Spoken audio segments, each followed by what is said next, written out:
Jack. Levi. The Book Club from Hell. It's the return of the king. We're welcoming Ed back, or I am. Levi's elsewhere. I don't think Levi would necessarily have wanted to read this book. But then again, I'm not sure Levi wants to read a lot of the books that you guys review, so... It's probably under 50% of the books that I pick that he wants to read. I've got some really special ones for him coming up next year. So we're recording at the end of 2024. This will probably come out in 2025. But for those in the future listening to this in 2025, I've got a lot of really good books prepared for Levi in 2025. I've got some absolutely absurd books. Can we get a hint? Yeah, one arrived recently. I think Sex and Character by Otto Weininger. I think that's how you pronounce his name. Which is, it's like incel literature, but from a previous century.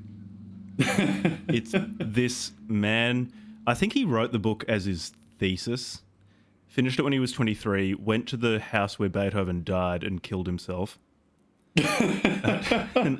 Leaving behind Sex and Character, which is it's sort of a scientific and philosophical discussion, a disquisition on what makes women, gay people, and Jews. And lumping together those three things already and offering a unified theory to explain their behavior is one thing. But he does it in a scientific, I'm saying scientific in italics, way, which involves lots of equations to calculate sexual attraction, certain behaviors.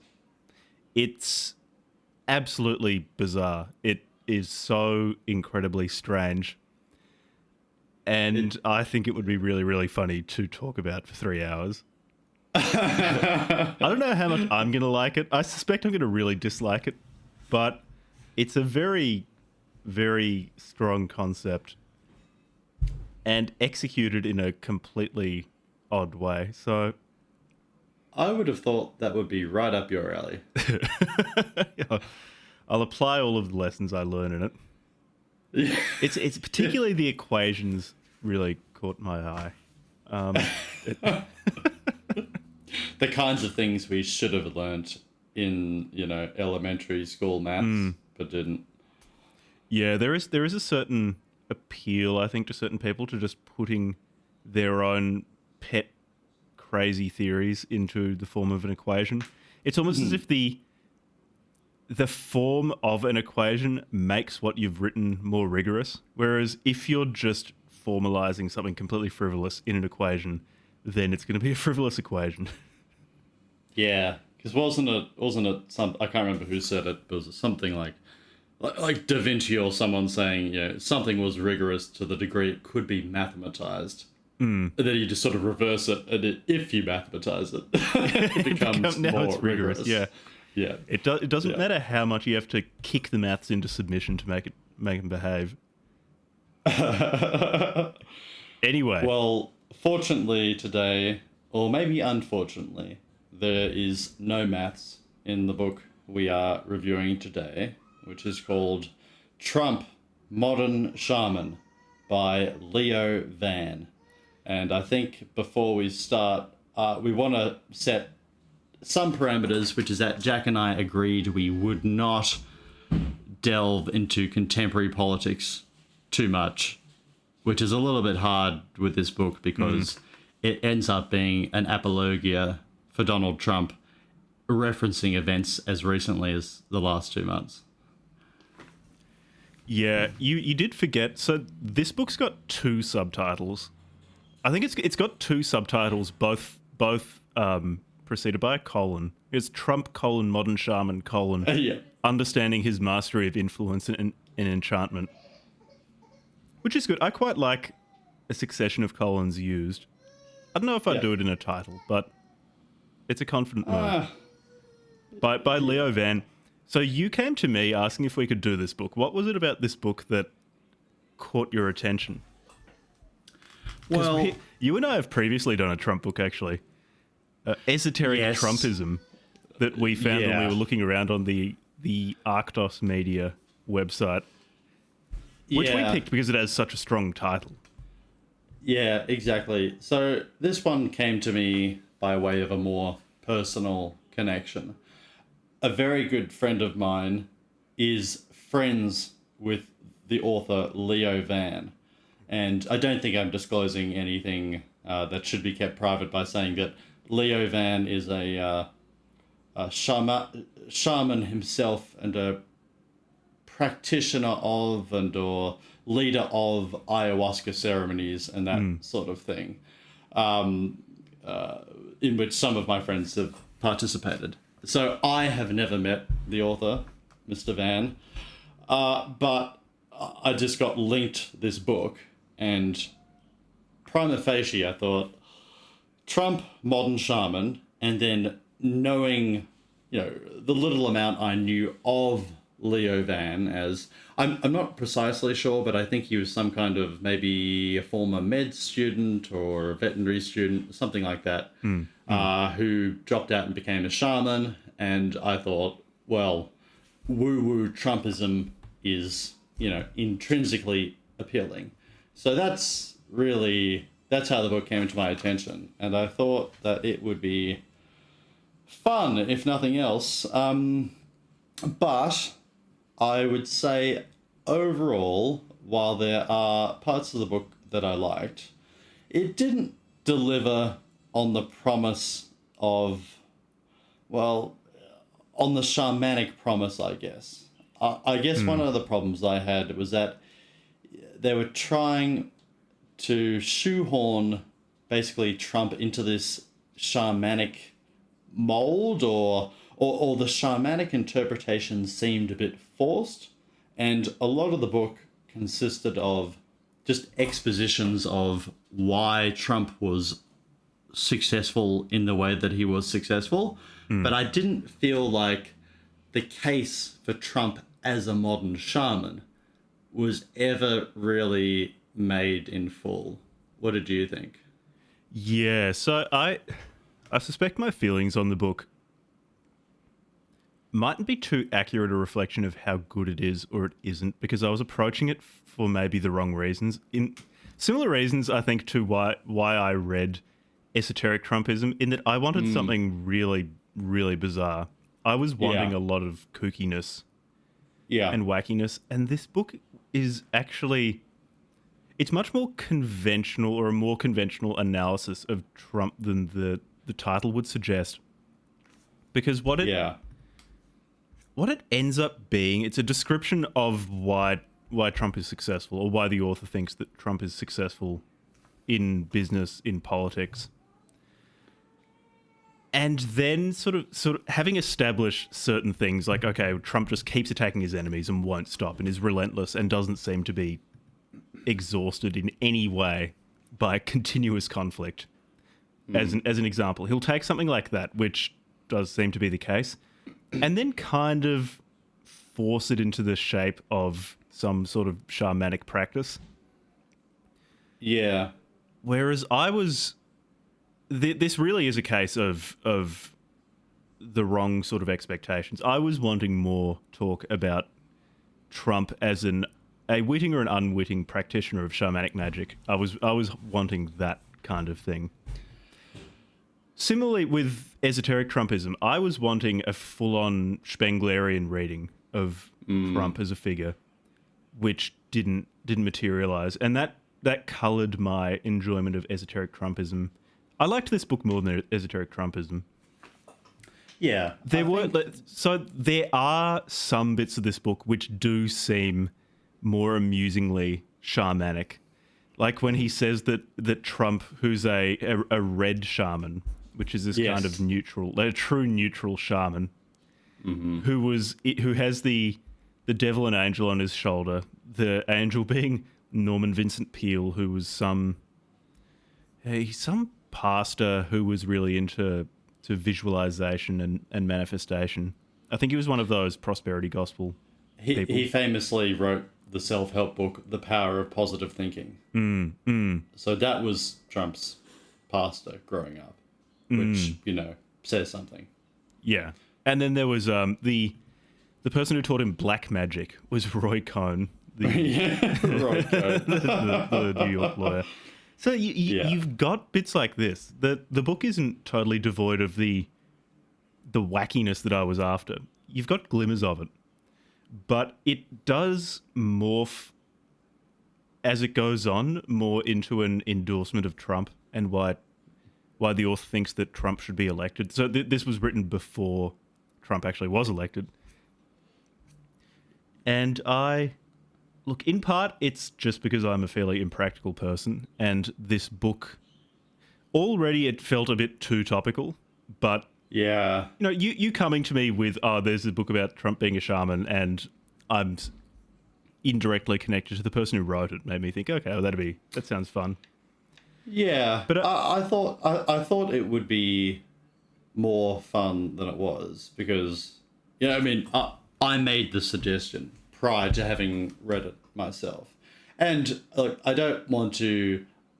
I feel like we should give the author his due in some respects. It is extremely readable. It's very clear. I think that actually as an explication of how Trump succeeds and how he manipulates media, and how he has done so over the course of his life, it's actually a pretty good one-stop shop for that kind of thing if you don't want to wade through lots of biographies. I mean, it's clear that Mr. Van has read several of Trump's books. I imagine many of his biographies, studied him fairly closely. And if it were sold on those terms, that would be one thing. But it's the attempt to align this with any kind of shamanic schema where it falls short for me.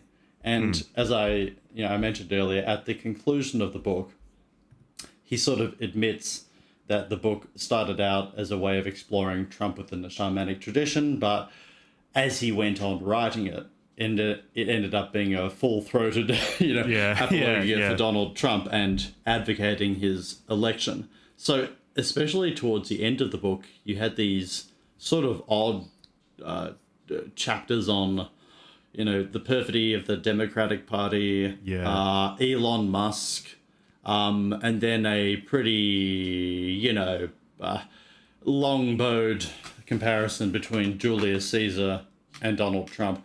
And I feel like lots of these themes would be really interesting if you were coming to them for the first time. But at least for me, and probably even more so for you, if you've been marinating in a right-wing ecosystem for ages, like, a comparison between Trump and Julius Caesar is, it's not that interesting. And it does get away from the whole shamanic sort of premise of the thing, because I don't think at any point every shamanic technique or concept that is highlighted throughout the book, he doesn't say Trump does this. It's always Trump does something which is kind of analogous to this. And the concepts are at such a level of generality that I guess you could use another reference point other than shamanic practice to make the same point. Like, it doesn't need, the shamanic thing doesn't need to be there to achieve the purposes of the book. Yeah, it doesn't. Yeah, that's a good way to put it. It doesn't feel as embedded as I was wanting it to be, or as I was expecting. Because he'll say something quite funny, like, okay, Trump's towers are totems that he uses to demonstrate to the world his intent, that he uses to boost his confidence. And when I hear that, I was feeling quite hopeful. It's like, okay, he's really getting into the weirdness now with Trump's totemic towers. But yeah, I think a large part of the problem is he at several points acknowledges that Trump is not trying to be a shaman. He's not intentionally practicing shamanism. What he's doing is he's a person who intuitively uses certain shamanic techniques. But the shamanic techniques he uses are the ones that you can unwittingly use. Which means that I suppose you could actually explain everything he does using something other than shamanism. Yeah. And in some ways, to be fair to the author, Leovan does say that as a shaman himself, he's trying to approach Trump and trying to explain Trump in terms of shamanism. Yeah. But yeah, is that the most fruitful way to analyze Trump? Also considering that Trump has an effectively unlimited number of conventional analyses written of him. Yeah. Especially if you consider short form work. There is probably more written analyzing Trump's character than any human being could reasonably read in an 80-year lifespan if they started reading as soon as they became literate. Yeah. And especially with certain parts of the...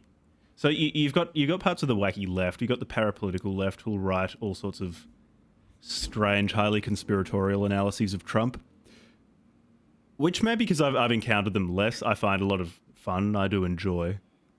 And on the right, you've got the woo-woo right, who will try to come up with these strange right-wing mystical analyses of Trump as well, which are very good. I also don't have a problem with. But the point being that there's so much written analysing Trump's character, and then I'm sure there are, say, video or just podcast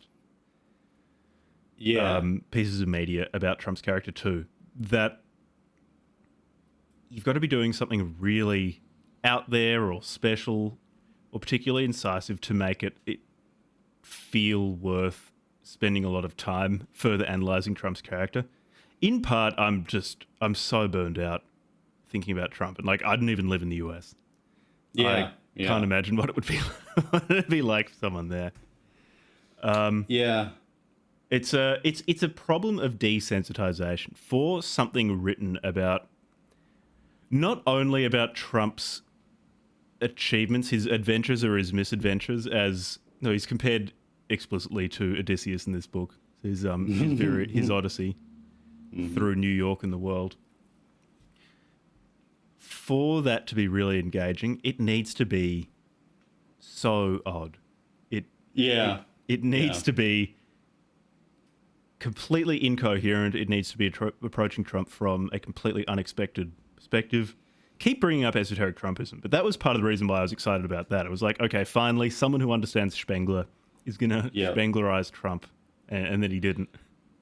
Yeah, I think that's right, because what I would have hoped for from this book, as I would have hoped for from esoteric Trumpism, is actually to present a worldview. I mean, I don't know anything about shamanism or this sort of branch of mysticism, or I've never done an ayahuasca ceremony.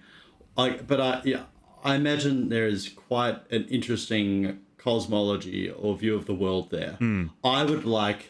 What I would have liked is for a very strange view of the world, whether that's, temporally, mystically, cycles of time, whatever, something very foreign, and then situating what is a familiar phenomenon, Trump, within a very unexpected context. Yeah. That's exactly what I would have liked, I think. Yeah, we'll get into the meat of the book eventually, but I do think this talk about why actually probably maybe other people who aren't burned out on Trump might actually get a lot out of this book, but why I was a bit disappointed, because I was wanting basically what you described, because this in many ways this book feels like quite a conventional analysis of Trump. So the position of the author is really that of a secular or an Enlightenment liberal thinker. When I say liberal, I mean someone in the Australian political mainstream. I don't mean necessarily a Democrat in the American sense. But that feels like the author's fundamental position, and he's analysing Trump almost through a pane of stained glass, and that's the shamanism. It's not he's not approaching it from, okay, what are the shamanic cosmological implications of Trump, or how can I analyze him in this totally foreign way? It feels too similar to so many other things about Trump that just by virtue of being alive for the past few years, I've been marinating in. Yeah. I guess I think it is a fairly classic Book Club from Hell episode in that this was something I kind of didn't want to read. So it's once again, because I'm trying to be careful in that it's not that this is a bad book. It's just that I'm so sick of Trump. Yeah. Because if you speak English and you interact with the internet or any form of mass media, he's unavoidable. And I'd just wish he were a bit more avoidable. And so this is a more old school Book Club from Hell experience in that I kind of didn't want to read about something this topical, about a figure this seemingly omnipresent. So I'm going to have to try really hard to make clear that it's actually not because this is a bad book. It's more my own weariness with Donald Trump. Yeah, my impression of the book is that, like, any disappointment I have is entirely due to the expectations that came with the title. Yeah, and the title is what I very assumed would be the premise. Like, if this book was simply rebranded as, an introduction to how Trump succeeds in winning, it's way better. It's clearly written. It's easy to follow. It introduces you to, I think, like, all of the essential parts of Trump's biography. It does effectively explain why he has such a hold on people and gives lots of great examples and analyses of it. But so on those terms, like, especially if you didn't know anything about Trump or didn't know much, it would be a great introduction. But I actually just think Mr. Van should almost go back and try and introduce more of whatever the shamanic cosmology and try and really give a different perspective, because I think he undersells his own abilities by leaning too much on pre-existing interpretations of Trump. So it's a good summary of what's out there, and it's short, it's easy to read, but I think I don't know that much about the guy, but as I say, I understand that he's a shaman himself. I feel like he knows a lot more, and he could probably come up with a more interesting interpretation if he lent more into the, shamanic aspect of it. Yeah, I feel like it's in a weird position, or this book's in an uncomfortable position in that if he removed more of the shamanism, I think it would work quite well as a much more conventional book explaining why Trump keeps winning. Yeah. And why he is successful in business and in politics. Yeah. And why he's such an effective communicator. I think that would work quite well. If he had a revision just taking out shamanism stuff, or conversely, like you just said, I think this book would work better if he did a revision and leaned way more into the shamanic knowledge that he has. Okay, so with ayahuasca, I've never done ayahuasca, but I know that I'm pretty sure ayahuasca is, like, the active parts are, it's DMT and then some sort of monoamine oxidase inhibitor, so that you can ingest it and it hits you that way. I want to know the implications of Trump on the realm of the six-dimensional crystal beings. That's what I'm. If he were to revise it and make it more conventional or more shamanic, my strong preference would be towards shamanism, more of that. Yeah. At the moment, it sits between being totally conventional and being really alien, that I feel like it's hard to enjoy in either of those ways. And the fact that every now and then you get a little taste of the shamanism foreignness makes me want that even more. Yeah, I think it like were it the case that the author had, I don't know, done a bunch of ayahuasca and Trump was somehow implicated in whatever visions he was having. And then presumably after the fact or before the fact, there's some kind of accompanying cosmology or explanatory apparatus that goes into these experiences. And then using that, both the personal experience and the understanding of the cosmology or traditions or whatever goes along with that, and then interpreting Trump through that lens. Like that would be really cool. Yeah, or going even further to, and this would totally change the book. So this is not actually a criticism of the author. This is more me thinking out loud that this is a book I would want to read. Of instead of trying to explain Trump from a shamanic perspective, actually trying to explain shamanic cosmology, theology by using the character of Donald Trump. So actually make the object of inquiry shamanism itself, and using Trump as some sort of terrestrial anchor or a lure to bring people into that other world. I think that would be really interesting. But also, one of the things that is consistently hinted at in this book, or not even hinted at, stated, are the various problems in the contemporary world, in modernity, in America, etc., etc. It would be fascinating to get for someone like me who doesn't know anything about shamanism or ayahuasca or any kind of stuff, like to have an explanation of why all these things are besetting the West. And maybe you need to bring in Donald Trump, or maybe you don't. But like in this book, Trump is presented as a hammer that might, maybe shake up all of these conditions that have thrust the West into, decadence and sloth. But what I'd like to see, like I'm used to interpretations of the West decadence from a Christian perspective, or even an economic perspective, or that kind of thing. I'd love to see it explained through shamanism or these types of religions.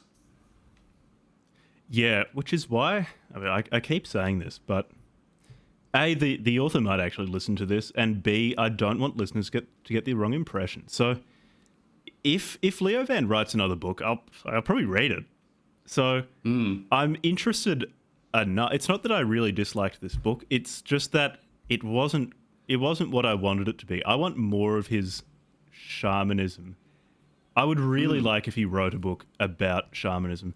And again, I think in large part it is because I'm just so burned out on Trump all the time. the inescapability of Trump. I wanted more otherworldliness to roughen the surface, to decontextualize Trump, to make me see him again, or at least make me be able to interact with him without feeling exhausted. Yeah, I mean, because the charm of Trump is all, on the surface. Like, he's a Simpsons character. I find him extremely funny. I can't watch more than 2 to 5 minutes maximum at a time of him. Like, there's nothing more to be like. I know exactly who he is on a normal level. Like, he's a Simpsons character. Like, so you have to be presenting something so strange for me to be looking at him and you, and I've never found persuasive the sort of Claremont review, highly intellectualized arguments about Trump being the Caesar or Augustus, or the Lincoln that can suspend the Constitution for the purposes of getting things done. that's all fine. And I sort of think that Leo Van ended up kind of writing a pretty conventional Claremont Review adjacent sort of book in the end, which he does say at the end. He says, I started out writing about shamanism and I ended up advocating for Donald Trump's re-election. Like, which is fine, but give me the shaman book. Yeah, I want the shaman book. Yeah. And he obviously has the ability to do it. Like, he's obviously a smart guy, knows a lot, writes very clearly, accessibly, like perfect length. Yeah, particularly because of the clarity of how he writes. That's why I really need to separate my desire for a straight shamanism book written with his clarity from how I feel about this particular book, because it's sort of in a way inevitable that my enjoyment of this book will be coloured by what I want it to be and what I want Leo Van to write. In that I really want him to write an explanation of shamanism as clearly as he wrote about Trump in a more conventional way in this book. Yeah. I mean, I think, like, I would have just... I was expecting to come away probably knowing more about shamanism. And he obviously can explain things very clearly. But I learned very little about shamanism in the end, other than, the odd term, like, I don't know what it is, brujeria, or separating people into white, red, and whatever it was, black. Sorcerers, or whatever the term was.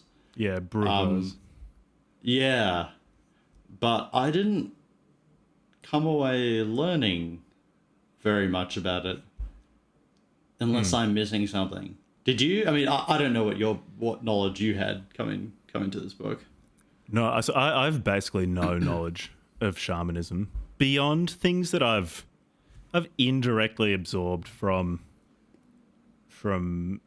psychedelic literature, because there's a massive overlap between people who like psychedelics and people who get into the shamanic arts. Probably because if you like psychedelics, you're probably going to find something to like in ayahuasca, and ayahuasca is ritually connected with Amazonian shamanism. Yeah. So I think I knew some of the terms, but there were a few things in here that I learned. I really wanted more of that. But what about... Okay, what is a shaman? He does define it. He says a shaman is an individual who walks between worlds to bring knowledge, guidance, and healing into their community. And these people exist physically in the regular 3D world, but also interact with different worlds and sources of energy, information, spirits, the world of imagination. And, okay, hearing this, the first thing people would say would be that, okay, Donald Trump doesn't do that, or he's not setting out to do that, to which Leo Van says that Trump's an unwitting shaman, or he's unintentionally a shaman. Some people can just do this naturally. He puts it at 1 to 5% of the population could just accidentally or intuitively walk between worlds. And this is very close to the start of the book. And when I read that, I thought, okay, here we go. This is going to be good. Yeah. Trump is unintentionally leaving the third dimension and entering higher dimensions and realms of energy and knowledge. Yeah, but it kept getting more mundane from here and more conventional, which... Yeah, like, for instance, instead of actually establishing a case that Trump does, in fact, move between worlds, because, look, I know he says unwittingly, but, one of the impressive things about shamans, presumably, is that they have access to different dimensions or worlds and can navigate between them. Okay, Trump does it unwittingly. But what the claim ends up boiling down to is that Trump has great visionary potential or he has the power of positive thinking, inherited from Norman Vincent Peale, his pastor, and he brings into being things that might be unlikely. But that's not the kind of different world that I would imagine most shamans are talking about. I was wanting more mechanics as well, because like you were saying, so he's got this visionary capability. He's good at basically just continuing to do something until he gets what he wants. Yeah. And then because of his training in black magic under Roy Cohn, he's pretty ruthless in pursuing those visions of what he wants. And then another shamanic technique, which I feel like was a bit shoehorned, in part because I was wanting more mechanism. He says Trump he's remarkably good at conveying his visions to a crowd. And this is the sort of thing that you can explain in a much more mundane way, that Trump is good at communication. Yeah. And he's good at new forms of media, like this was more a 2016 thing, but tweeting. He was he's not doing that nearly as effectively, I think, now. Although again, I avoid following him on social media. So a lot of these things you can explain more conventionally, and Leo Van actually does explain conventionally. And oftentimes he'll say something like, Trump is an incredible communicator in speaking to large crowds of people or speaking to people one-on-one. But you could also consider it from a shamanic perspective, and then he brings in the shamanism as an afterthought, whereas I want a shamanism first mechanism for Trump's success in a book called Trump Modern Shaman. Yeah, because like there is no peculiarity or successful attribute or characteristic or behavior of Trump in the book that requires shamanism as part of its explanation. All of them have that's a really good way to put it. Yeah. And then the shamanism is sort of analogized afterwards. Like, or as you say, put on as an afterthought. Like you could say, it's kind of like the shamanic this, but there's a way more conventional everyday explanation. And he gives those explanations very helpfully. And as I say, it's a great primer on how Trump succeeds. And if you don't want to wade through all of the literature of Trump and why he's successful, I would say this book does an excellent job of explaining why Trump is successful on a mass psychological perspective. Like, so it's great, like, as a one-stop shop for someone who knew nothing about Donald Trump and why he succeeded. I would probably recommend this book, which is no small praise. It's not a bad book. But again, it's not the shamanism isn't there. Yeah, and again, in some ways, it's made more difficult to read, or at least for me, by the fact that he'll start moving towards what I do want every now and then. There's this part where he's talking about how Trump's id, so like in a Freudian sense, his id is so powerful, it's just connected to the shadow of America. So I suppose more, he's merging Freud and Jung here. So his id's so powerful, it's connected to the shadow of America, which is yearning for vengeance against its enemies and desperately wants a parental figure to protect it from those enemies, to smash them, to assure its own material success. And Trump's tapping into this. And so this was getting towards more of that mechanism that I was wanting, a shamanic mechanism for Trump's success, that he's tapping into some sort of higher power, that he's part of God's plan, he's selected by God, as evidenced by the fact that he so narrowly avoided having his head blown off, which so recording on December 12, 2024. That shows you how recently this book was written. Because Yeah. he dangles things like this in front of me, which tell me, okay, you do have the shamanic knowledge to go full shaman with this, and that's what I really want. And if he were to write a book like that, I'd buy it and I'd read it. Yeah. I really want that. There are these little tantalizing bits of going full shaman. Yeah. Like, I mean, he has a talent for distilling things into crisp prose. And I'm very confident that he could write a book about, the modern American cultural, sociological, spiritual, religious scene explicitly interpreted through a shamanic lens. And like that could offer like a very different explanation of the world we're living in to what we're used to. And like I think that would be great. I really feel like and look, he'll probably just ignore this advice, or what I want him to do, what some stranger on the internet wants him to do. But I really got the feeling reading this book that the best book he could write at the moment would be explaining shamanism. But explaining shamanism to someone who is familiar with, say, American politics. That to me feels like the most interesting thing he could be doing. Yeah.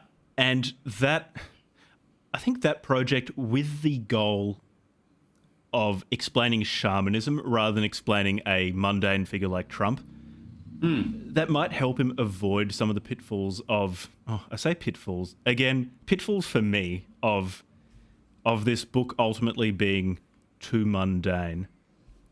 Again, I think actually this book could find an audience with people who are interested in Trump and more conventional explanations of Trump.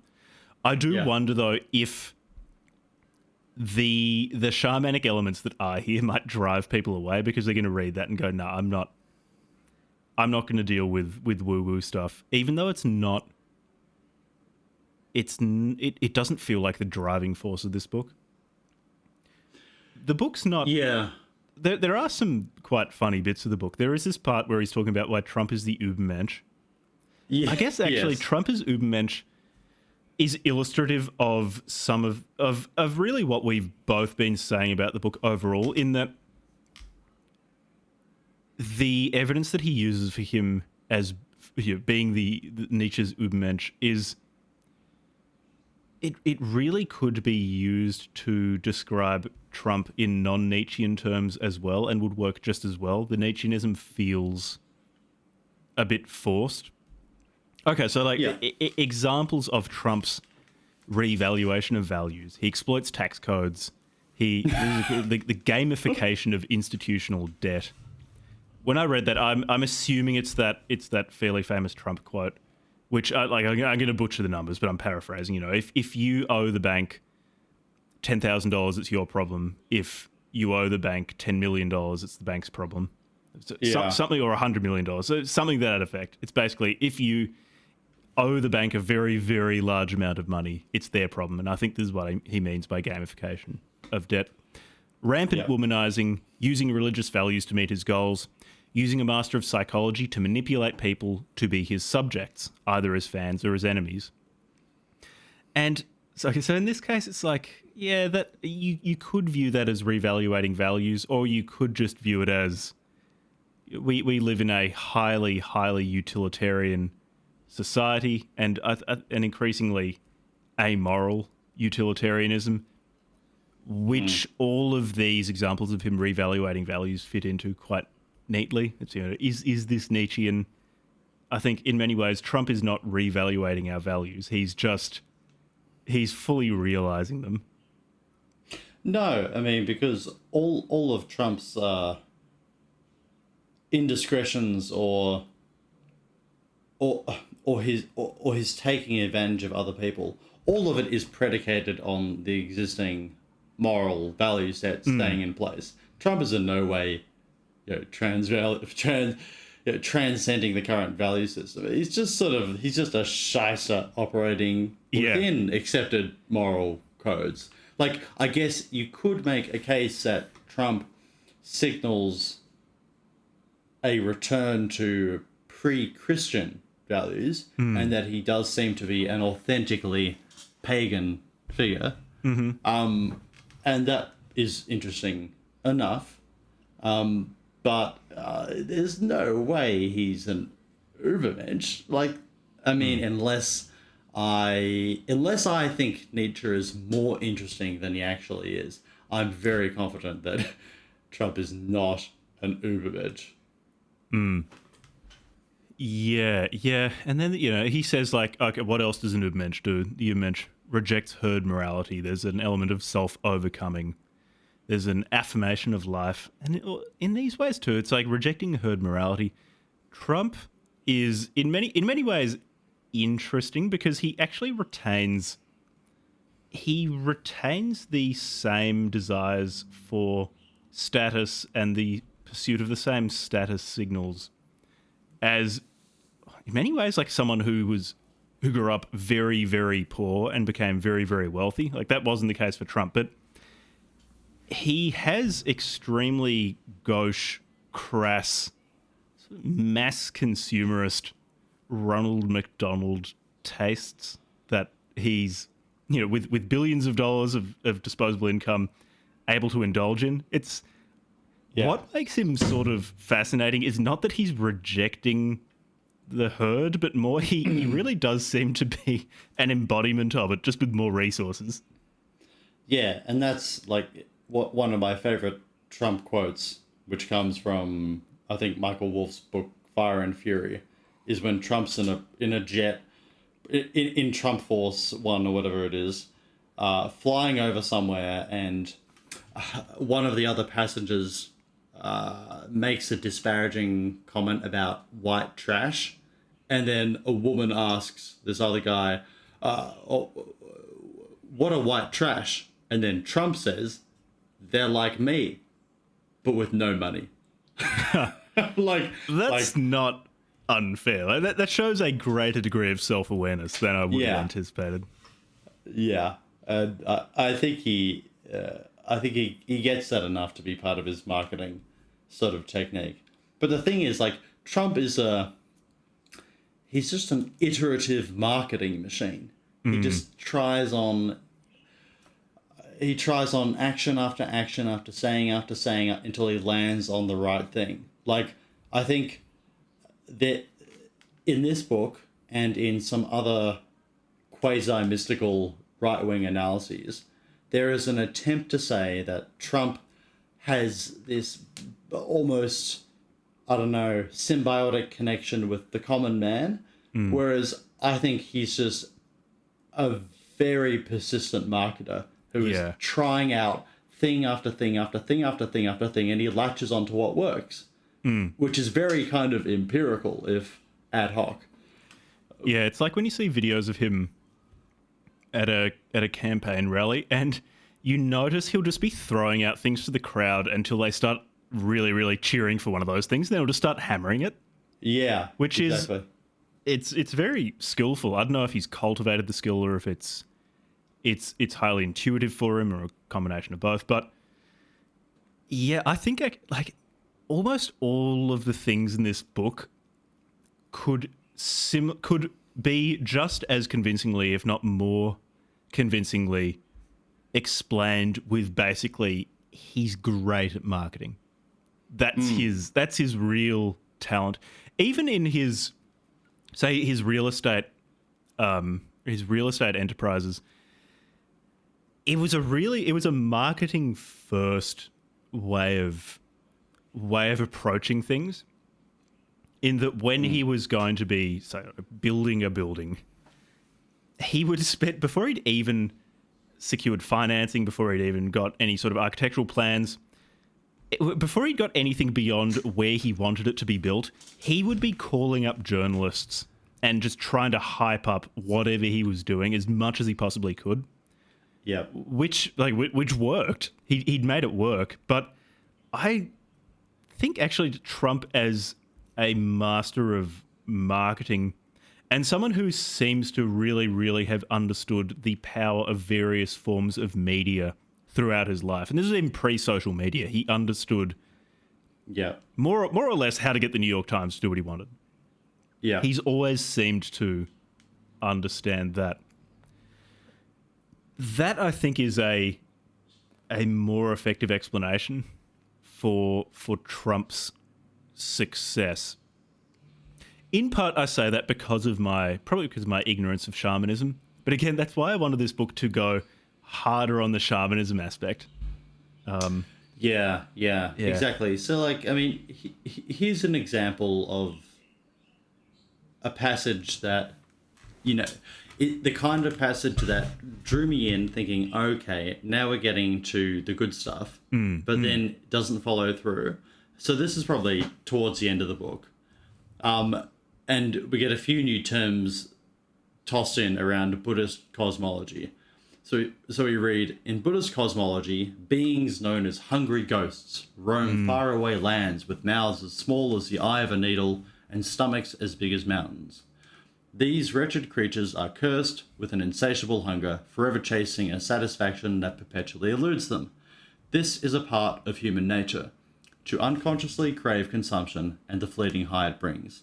The concept of hungry ghosts, being trapped in a cycle of insatiable desire, provides a useful lens through which to view not just Donald Trump, but the entire MAGA phenomenon and the society that birthed it. The collective addictions of the lower states of consciousness of the USA, to power, to consumption, to the myth of the perfect past, have shaped a nation crying out for a fix it can never quite reach. And there are a few passages in the book like that, but they're just not fleshed out enough. And we quickly revert to more conventional explanations. So, yeah, I know we are harping on the same thing at this point, but like, I would like more of that kind of thing, or I would have liked that to be sort of the first sentence and then 100 pages of elaboration. in extreme detail. Because he's got this other part where he's diagnosing Trump psychologically from a shamanic perspective, and initially it felt very promising. He was like, okay, there's this, I think it's called Saldera or Saladera, this state of pathological acquisitiveness, which he felt was ultimately caused by Trump's overly demanding father, and said that if Trump were to seek treatment, the effective treatment is often this catastrophic dissolution of the ego, and it needs to be built back up, and so he shouldn't be treated while his political career is still operational, because Trump's psyche is just going to blow apart. And that started to sound promising. A shamanistic diagnosis of the Trumpian condition. But again, it started getting more conventional as that section went on. Yeah, because I think again, not knowing much about shamanism or, ayahuasca ceremonies or the therapeutic or spiritual benefits of ayahuasca ceremonies, etc., etc. Like, I feel as if Leo Van is caught between what could be a psychoanalysis or a shamanic analysis of Trump's psychology, and on the other hand, wanting to endorse and advocate for Trump as the necessary sort of hammer in this time of decadence. And I think, again, like, there are so many weird personality types in our culture at the moment that, it would be fascinating to sort of get a shamanic perspective on, modern ills through, I don't know, interpretations of many different leading cultural figures or avatars or stuff like that. Like, that could be really interesting. But my impression is that Trump's psychology is pretty straightforward. And, you know, at least all the people I know who have done, you know, ayahuasca ceremonies, they've spoken of, you know, psychological breakthroughs, of understanding things about themselves they didn't understand before. And that, you know, that could be really interesting. To the degree that you think an ayahuasca shaman can actually give psychological treatment, I'd like to know more about that and how it affects a lot of the common, you know, problems in especially Western modernity. But, you know, he does a little bit of that with Trump, but yeah. Anyway, more on the psychology and more on the cosmology, I would say. Yeah. Just moving away from political analyses of Trump or character analyses that you can find basically anywhere else. Yeah. And focusing on his particular, or what he can uniquely bring to this, which is shamanic knowledge. Yeah. One thing that I found was slightly more interesting was, so he says there are 3 types of shamans. Or there might be more, but 3 primary types. So you get your white shaman, who's a force of order. They use rituals, plants, potions, communion with spirits to promote healing of people. And he says they're conduits of God. So it's probably not God in the Judeo-Christian sense, because it's a jealous God and probably wouldn't like this sort of shamanism. But you're to some sort of higher power. Okay, then you got black shamans, and they're vessels for malevolent forces. They're forces of chaos, and really importantly, they're slaves to the forces that they invoke. Yeah. So he says Hitler was possibly a black shaman, because Hitler tapped into the spirits of the folk and enjoyed early success, but couldn't control these, and they consumed him, and he paid a steep price. And then you've got red shamans, and they combine elements of white and black shamanic practices and oscillate between chaos and order. And Trump he's one of these, because he uses destructive forces.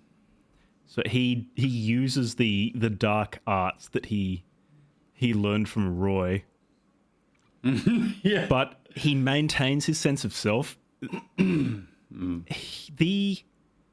So Leo Van doesn't really go into how Trump is, in a spiritual sense, maintaining a sense of self, beyond saying he's got a really, really strong ego, a very powerful ego, which is it's not true. I think basically my criticism, just blanket for this book, is I want the mechanism. I want more shamanic, or a greater description of the shamanic mechanism. So yeah. I thought that was... There is a section where he's comparing Trump and Hitler, and he comes to the, I think, correct decision of saying that Trump and Hitler are not actually that similar, which does seem to have escaped many of Trump's critics, that Trump isn't Adolf Hitler. But I did like the angle here where he said, okay, what's a really important thing separating the two is their ability to use chaotic forces, but also Trump was able to do so without being consumed by them, which Hitler did do. Again, though, I want more of that. I want more explaining why, beyond he's got a really powerful ego, why Trump can remain intact while using such forces, whereas Hitler couldn't. Okay, this book is crying out for a sequel that just goes all in on the shamanism stuff. Yeah, absolutely. And I think also the book is held back by how basically banal a psychology Trump has.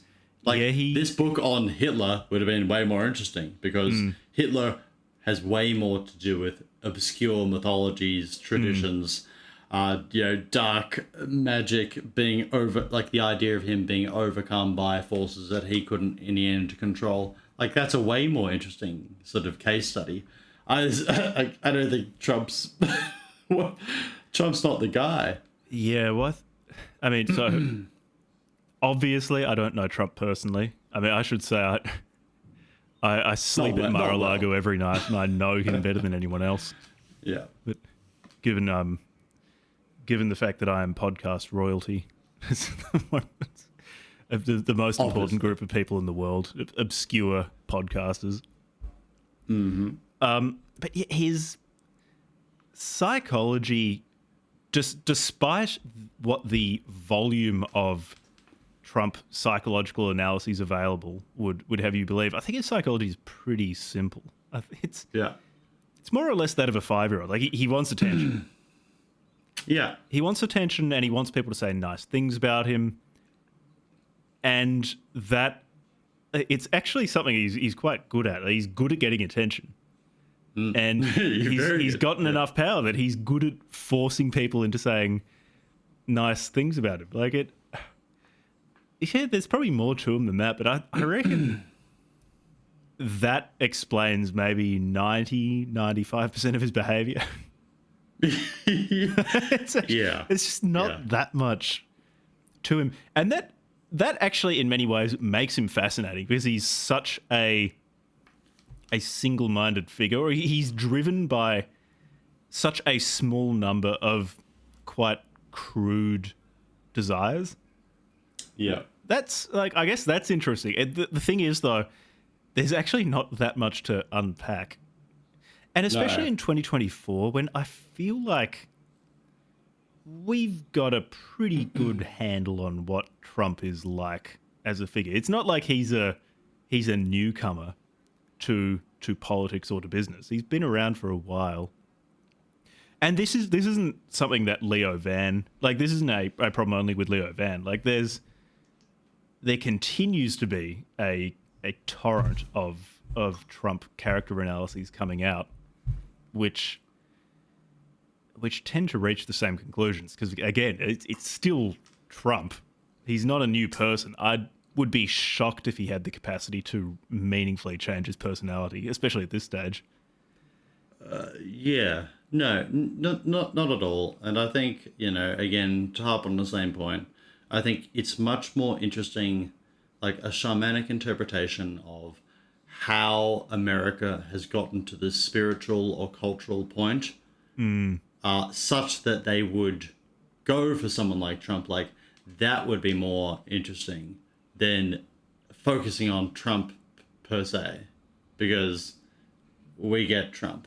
Like, there are so many odd developments in modernity, so many odd cultural developments and psychological developments amongst the populace, that a shamanic interpretation of why that has occurred, the causes of it within a shamanic cosmology, and solutions to it would be really interesting. But I feel like we've made that point enough. That's basically my feelings. My feelings about the book are that, because sure, we could go through a lot of the points made in this book, but for normal people, let alone for people who listen to this podcast, they're all going to be points that they've already heard before. Again, people are aware of Donald Trump. It's just not an unknown quantity, and especially because just the number of listeners to this podcast who are just members of the online right in its various incarnations, they know about Trump. They spend a lot of time thinking about Trump. So I don't think there's going to be much value in us walking through the various things that Trump is said to do in this book, because we kind of know them. Like, again, there are funny bits where he says, "Oh, Trump's Trump's campaign, like him descending the golden escalator, is equivalent to Caesar crossing the Rubicon in 49 BC. Like that got a chuckle because I like that sort of that hyperbole.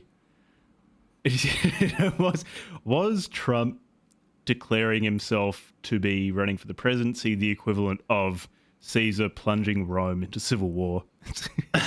Probably not, but I like the ridiculousness.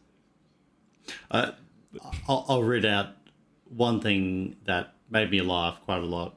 So towards the end of the book, he starts sketching out different potential scenarios as to. Oh, is this where he gives a percentage chance of them happening? Yeah. Let me get to that. I did take notes on that because I did like that a lot. So he says, the American Caesar option, an unprecedented evolution. This is the most dramatic and least likely scenario.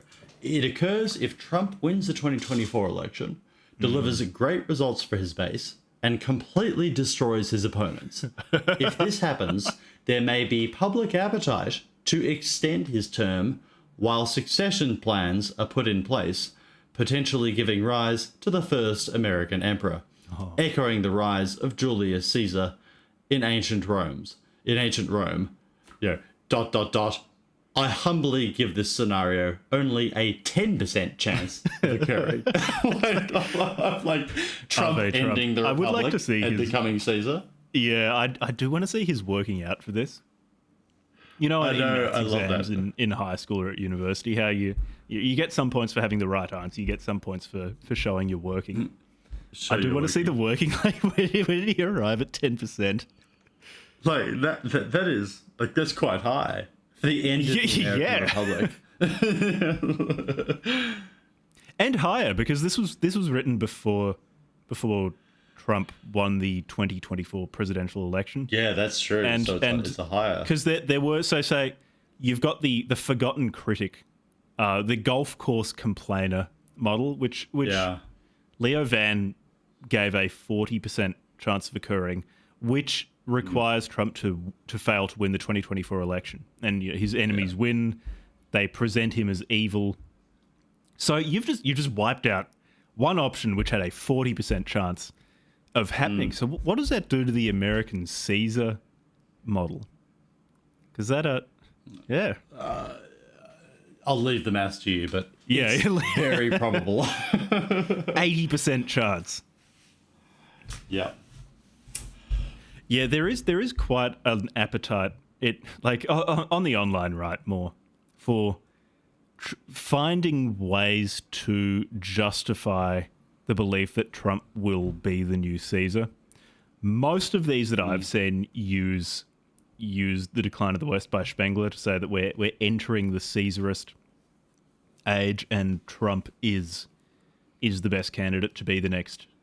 Be the Caesar for us. I have seen some people say Elon Musk could be the Caesar, which look, if you've decided in advance that the United States is going to have a Caesar, Elon Musk is not the most ridiculous candidate for that, actually.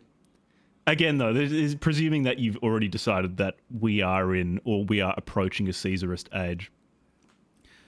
Yeah, doing so from a shamanic perspective is at least new, but actually in arriving at his American Caesar option, he didn't really use any shamanism. So I was wanting... No. I was wanting shamanism there. That's the thing, like, it sort of just turns into pretty conventional sort of dubious classical analogies, whereas, like, I want something firmly outside the Western tradition to explain this. Yeah. I want an analysis of Trump from the perspective of the vegetable gnosis of ayahuasca. Yeah. All right. I don't think I have anything more to add on this. I'm just going to end up repeating myself. Like, would I recommend this book? If someone wants an analysis of Trump that is, I'd say, like 80% actually quite conventional with some shamanic window dressing, then actually, like, the book's well written. It's not long. It doesn't overstay its welcome. Yeah. Yeah, it's so long as people recognize that. Okay, so it was written very recently, but it was written before Trump won the presidential election. So there are some bits that are slightly dated in that regard, but Leo Van was also like leaning towards like Trump's probably going to win, and in that he was right. Yeah. If people are wanting that, it's actually like this is actually a pretty good book.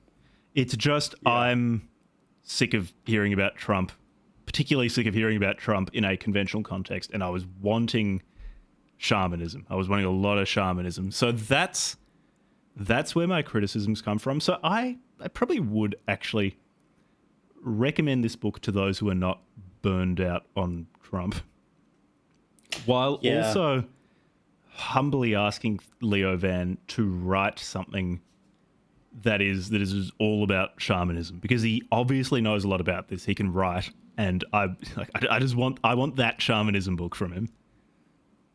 Yeah, for sure. Like, I'm not sure if he maintains any other writerly projects. Like, I have no idea if he has a website or anything. Maybe he should. If he doesn't, he should definitely. Like, I like to think this is the first of many outings for Leo Van. And I hope it is. He definitely like this book. I would recommend it, but not if people. I wouldn't recommend it to people who were thinking they were getting what the title implied. I'd be recommending it as a more normie introduction to Trump and his persuasive power.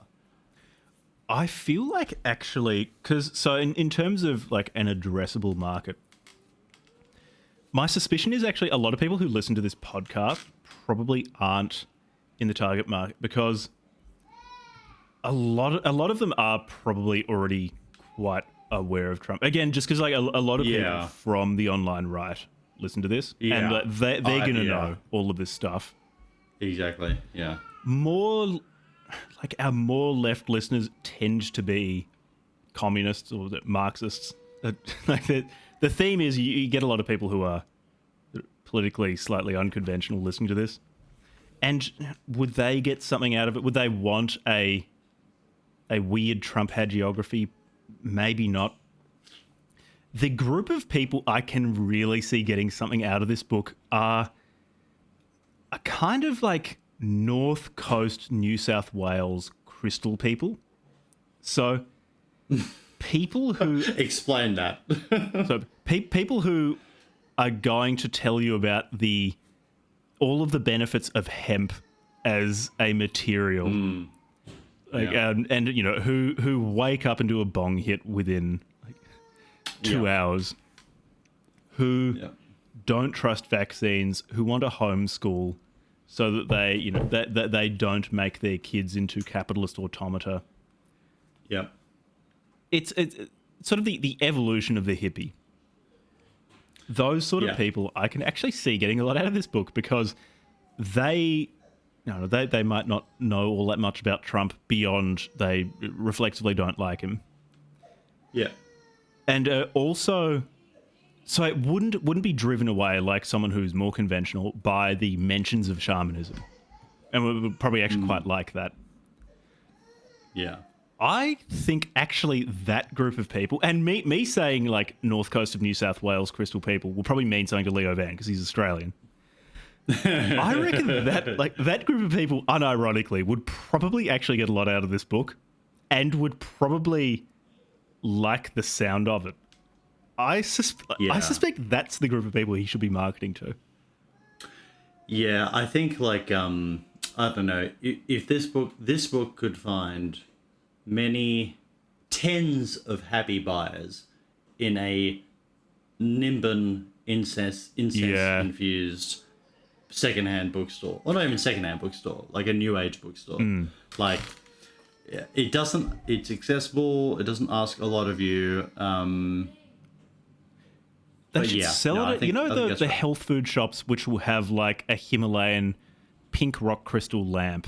Oh yeah. Oh yeah, exactly. There's a particular smell of those places. They all smell the same, no matter where they are in the world. Like we went to one in Znojmo, which is in Moravia, and it has the same smell. That shop, that elemental shop, which reproduces asexually and just implants itself into various places around the world. He could sell this book in those shops, and it would find an audience. Like, this book actually has. The more I say this, the more I realize this book actually has an audience. It's that. Because those people probably won't know these things about Trump, because they've probably been avoiding him more studiously than I have. They're not going to be driven away by the shaman stuff. Actually, he should be marketing to those people. But I would prefer that he wrote a much weirder book of the kind that we have been encouraging him. For me, I would like him to write an out-and-out shamanism book. Yeah. Those people would probably lap up an out-and-out shamanism book too, though.